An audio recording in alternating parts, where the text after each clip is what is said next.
amor de Deus, larga essa faca aí, João. Vamos conversar, João. Não! Foi Deus que mandou fazer isso. Sai! A sociedade se reflete totalmente no presídio, né? Tenho o prazer de apresentar o rei da cidade de Nova York, Alex, o Leão! Acho que o mais importante dessa montagem é falar sobre aceitação, da amizade, de você acreditar no sonho do outro, de você apoiar o outro.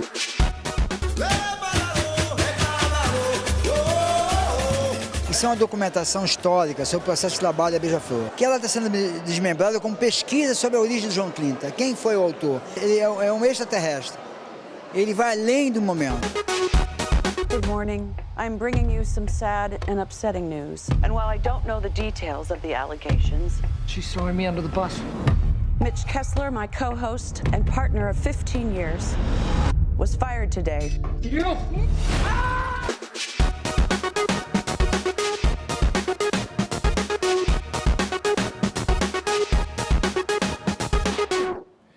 Olá, boa noite. Olha, você está andando na rua e de repente encontra uma equipe de cinema. Essa situação é cada vez mais comum em São Paulo. Desde a criação de uma agência para promover o audiovisual na cidade, há 3 anos, a capital passou a ser um cenário ainda mais importante nas produções brasileiras. E agora as locações também são um programa turístico. O Metrópolis acompanhou a primeira edição da Sampa Cine Imersiva, que é uma volta guiada pela São Paulo do cinema. São Paulo é um grande cenário a céu aberto, justamente porque tem muitas histórias que estão impregnadas nas suas paredes, na pele da cidade, e justamente conta um pouco disso, desse universo que o cinema sempre tenta colocar na tela, mas só que vai além da tela. Aê! Luana, tá muito tensa, vai! Eu tô mesmo. Libera essa Kundalini, vamos! Pro universo! Então, assim, você passa, anda aqui, às vezes no dia a dia, você não percebe alguns detalhes. No cinema você vai acabar percebendo, você está numa sala escura. E a proposta do passeio é justamente você perceber na rua esse cinema, esse potencial e fazer com que as pessoas façam esse recorte. Bom, aqui mesmo, neste ambiente onde é o ponto de partida dessa jornada cinematográfica, nós temos uma cena, foi realizada uma cena do filme do Fernando Meirelles, Ensaio sobre a Cegueira, onde as pessoas andam aqui, eles destruíram um pouco, né, digamos, o ambiente no sentido de colocar muita informação visual de uma cidade em decomposição, digamos assim, decadente. E aí eles andaram pelo viaduto do Chá e buscam justamente essas informações que o personagem tem internamente e a cidade acaba trazendo isso.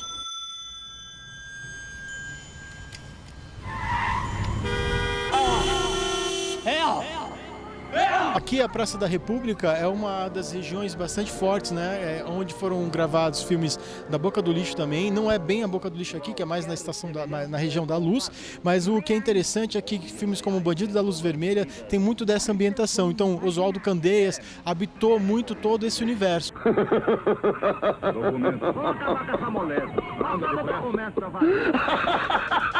Bom, esse aqui é o Cine Marabá, é um cinema muito importante de São Paulo. Ele foi inaugurado em 1945 pelo empresário Paulo de Sá. E ele existe, né, até hoje ainda em atividade, é um cinema importante e são poucos cinemas de ruas que São Paulo tem em atividade. Faz parte da história da nossa vida, me senti no cinema, né?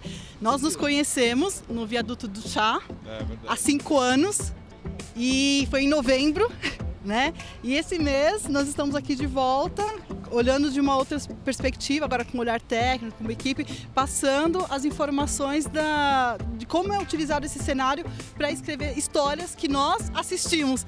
E realmente nós vimos hoje que nós somos protagonistas dessa história. O cinema, ele traz, né, essa parte também real, visceral, né, os problemas da cidade. E nesse passeio eu também pude sentir essa coisa negativa, né? Essa sensação ruim de ver um morador de rua ali numa condição, né, péssima. E eu vejo isso de uma forma positiva, né? Eu ainda consigo sentir tanto a parte bonita da cidade, a arquitetura, aquilo ali belo, mas também um lado que não é tão prazeroso, né?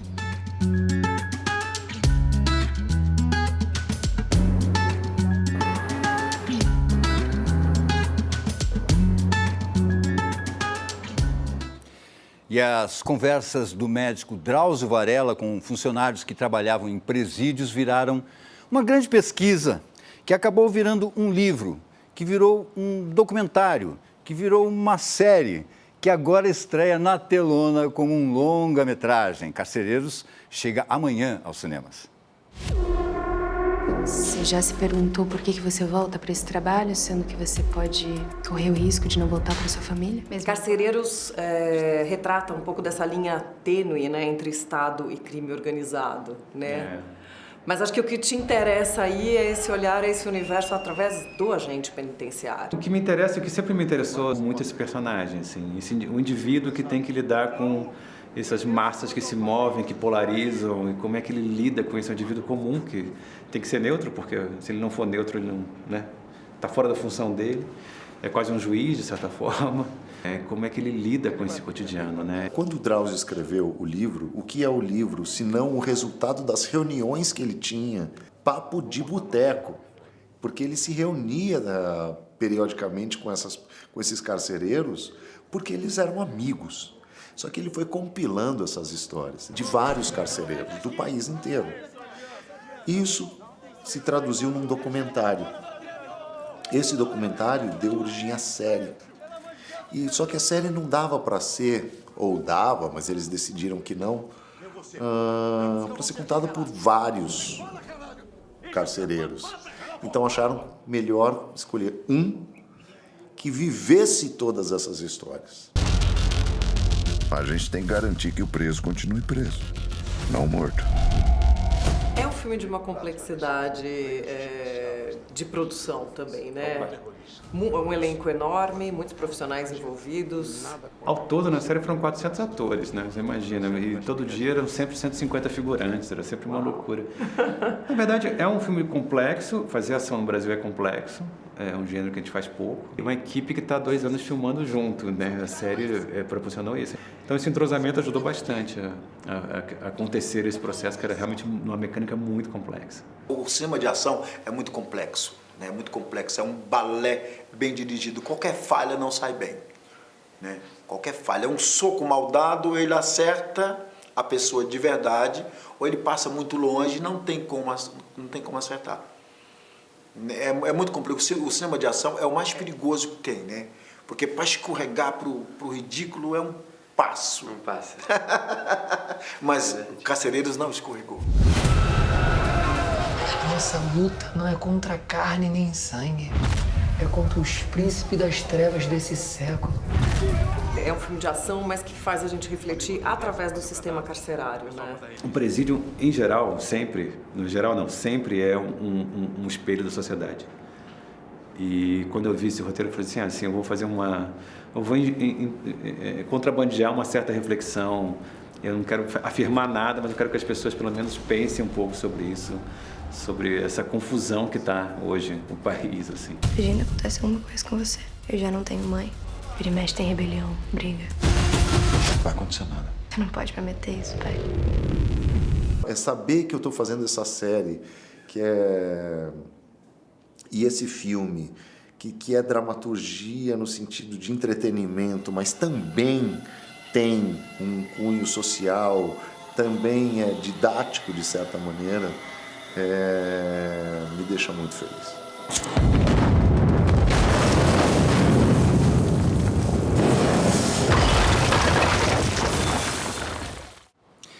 E aí, não conseguiu ver o novo filme do Martin Scorsese no cinema? Não tem problema.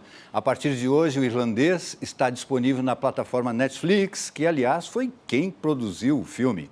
O longa com Robert De Niro, Al Pacino e companhia foi eleito o 2º melhor filme do ano pela revista americana Time. Na lista dos 5 melhores também estão Adoráveis Mulheres, de Greta Gerwig, História de um Casamento, de Noah Baumbach, e Era uma Vez em Hollywood, do Quentin Tarantino. E sabe quem é o primeiro da lista? Dor e Glória, de Pedro Almodóvar. Me gustaría ser un hombre para bañarme en el río desnuda. ¿Y qué es? ¿Drama o comedia? No lo sé. Eso no se sabe. A tu vera, siempre a la verita tuya, siempre a la verita tuya, hasta que de pena muera.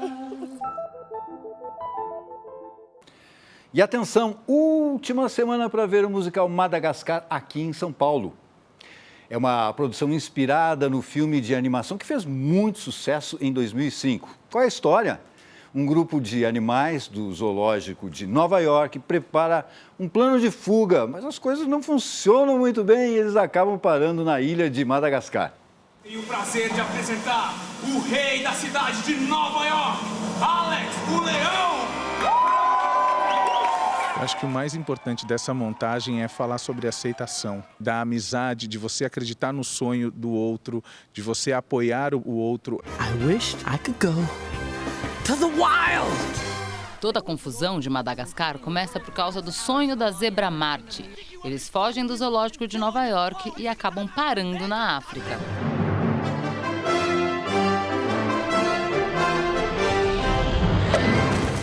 A grande dificuldade de adaptar o cinema para o teatro é a animação, porque na animação você pode fazer o que você quiser. E aqui eu dependo muito do trabalho dos atores. A gente tem um apoio muito forte de um telão de LED de 50 metros quadrados, que é um telão que não existe em nenhum lugar do Brasil. É a primeira vez que esse telão está sendo usado. Um lugar onde eu possa ser selvagem e livre! Selvagem e livre! Imagina só!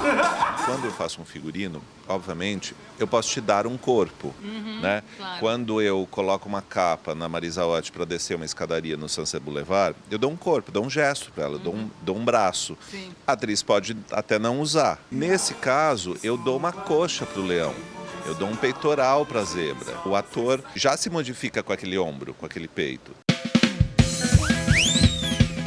E aí? Oh, calma, ainda não estou pronto. Espere. Ó, aqui a gente tem a roupa do Melman, que é vivido pelo Ivan Parente. É a parte da traseira de uma girafa, gente. A parte das pernas dele, aí depois tem toda a parte do pescoço mesmo, que é uma manipulação que ele faz. Ai, esse balanço dessas ondas tá me deixando enjoado, gente. Eu não posso tomar remédio contra enjoo. Eu tenho alergia. Esse aqui é o meu macacão de rei. E tem... Já tem a mão do rei. O rei Julian. O rei Julian, pra quem não se lembra, é este personagem aqui, que, como você falou, mexe tudo. Que mexe tudo. É a música mais famosa, né, do desenho. Ele é quem ele quer ser. E ele não tá preocupado com o que as pessoas vão achar, se ele é espalhafatoso. Eu mexo tudo. Eu mexo tudo. Eu mexo tudo. Eu mexo tudo. Aqui é o pensamento do focinho da Glória e aqui as orelhas. Na realidade, o rostinho dela talvez estivesse aqui, mas a gente coloca o rosto dela aqui, que é o rosto do ator. Como é que eu vou trabalhar segunda-feira no Metrópolis, hein? Vê se não vai fazer sucesso na TV Cultura. No caso dos lêmures, eu fiz a roupa, ela tem um tipo de umas almofadas internas. Pode pegar pra dar uma mostradinha? Que são essa daqui, né? Tem esses 5 enchimentos que dão o volume da bunda, da coxa, da panturrilha, e eles ficam meio soltos no corpo, e a hora que eles dançam, se movimentam, aquilo meio infla, né? Então tem momentos que você quase consegue ver a bundinha do lêmure ali, né? Dentro do corpo daquele ator.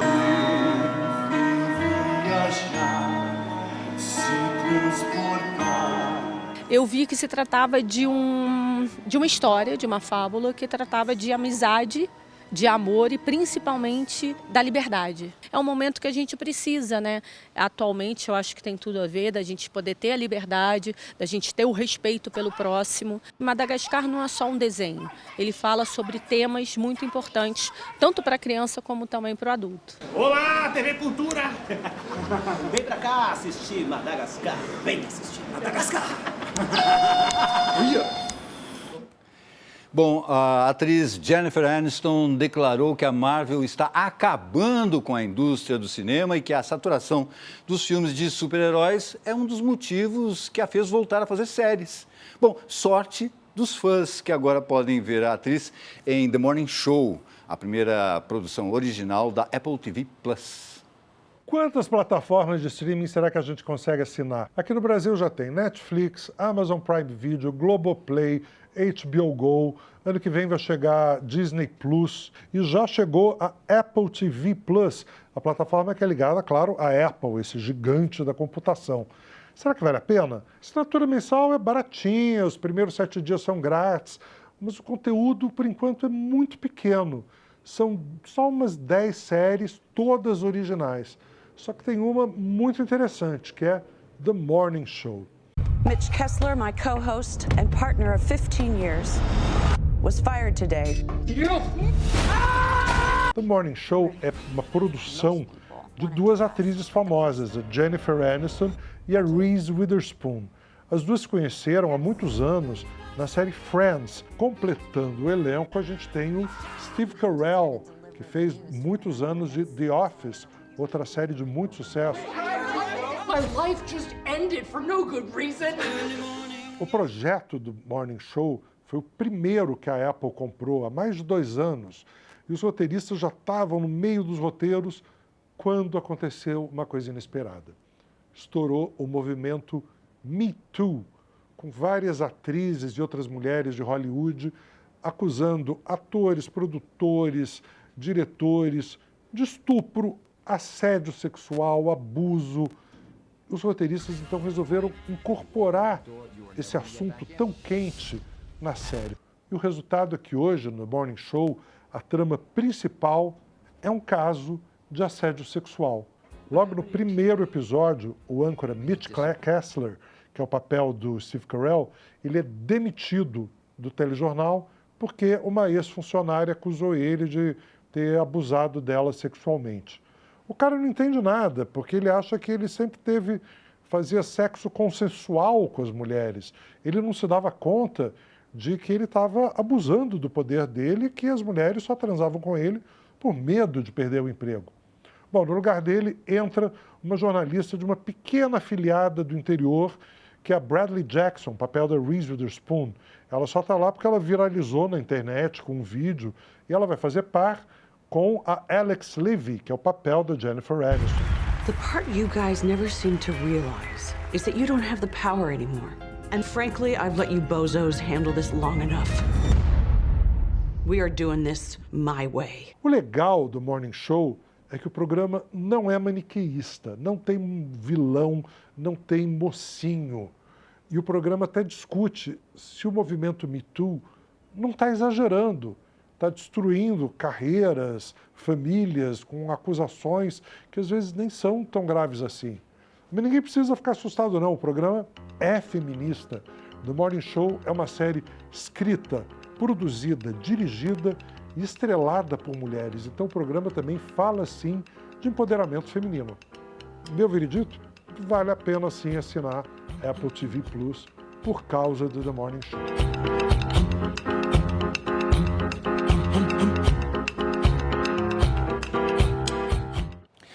Bom, está querendo um livro, mas os preços estão muito salgados? Então olha aí a dica. Começou hoje a Feira do Livro da USP. São 260 expositores com descontos que podem chegar até 90%. E a entrada é grátis. No ano passado, o evento reuniu 90 mil pessoas. Está lá na cidade universitária até sábado. E agora uma notícia dos bolsos abonados. Um retrato raríssimo do compositor Mozart foi leiloado hoje em Paris por mais de 4 milhões de euros, ou seja, quase 19 milhões de reais. O valor é 4 vezes maior do que o estimado pela Casa de Leilões. A obra é de 1770, atribuída ao pintor italiano Giambettino Cignaroli. É um dos 4 retratos produzidos enquanto Mozart estava vivo.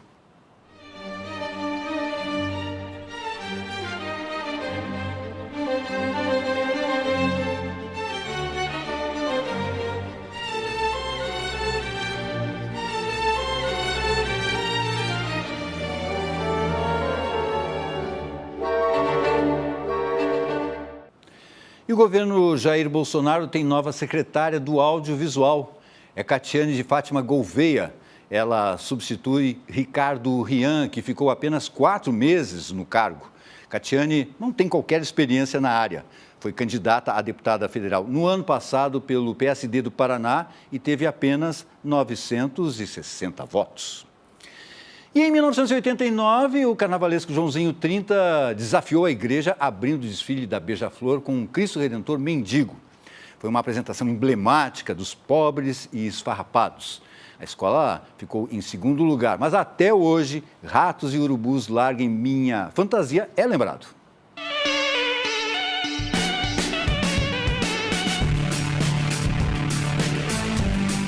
Bom, a gente tomou como mote, em primeira mão, um desfile do Joãozinho 30, da Beija-Flor, né, de 89. E o Joãozinho 30 preparava uma entrada junto com um grupo de teatro do Rio de Janeiro, Tá na Rua. Enfim, uma comissão de frente feita de mendigos. E havia uma alegoria do Cristo Redentor, ali chamada o Cristo Mendigo. A gente pensou da proibição de desfilar desse carro alegórico, que foi então coberto pelo Joãozinho 30 de sacos de lixo e foi para a passarela dessa maneira. A Beija-Flor tirou o segundo lugar, não o primeiro, e no desfile das campeãs, como um marco histórico, a Beija-Flor então rasga esse saco de lixo que cobria essa escultura de Cristo, do Cristo, e enfim, e mostra o Cristo mendigo.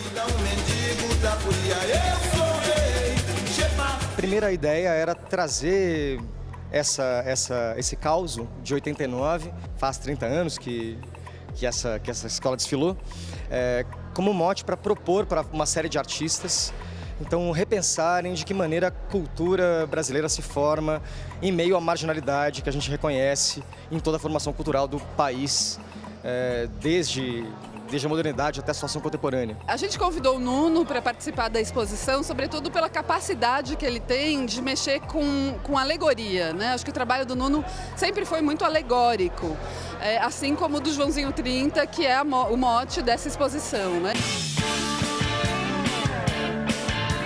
O trabalho dos pássaros foi um trabalho feito especialmente para a exposição Ratos e Urubus. Ele consiste num mastro de 13 metros, que fica do lado de fora da sala expositiva.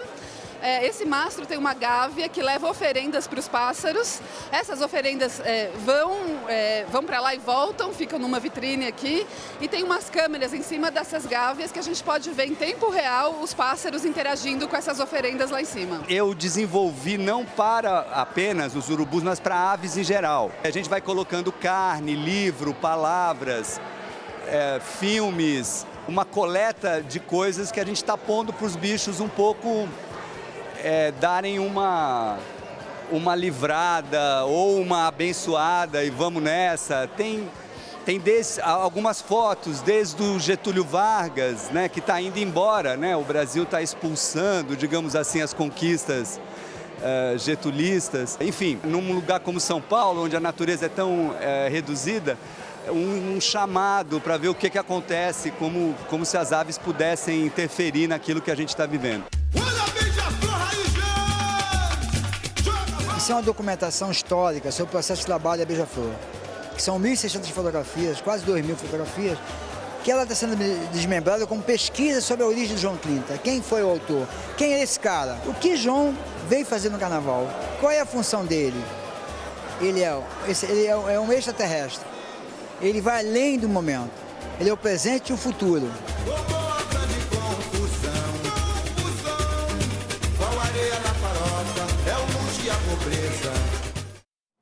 E há 30 anos a MTV inaugurava nos Estados Unidos um formato que durante décadas tornou-se quase obrigatório para qualquer músico. E tudo começou sem querer.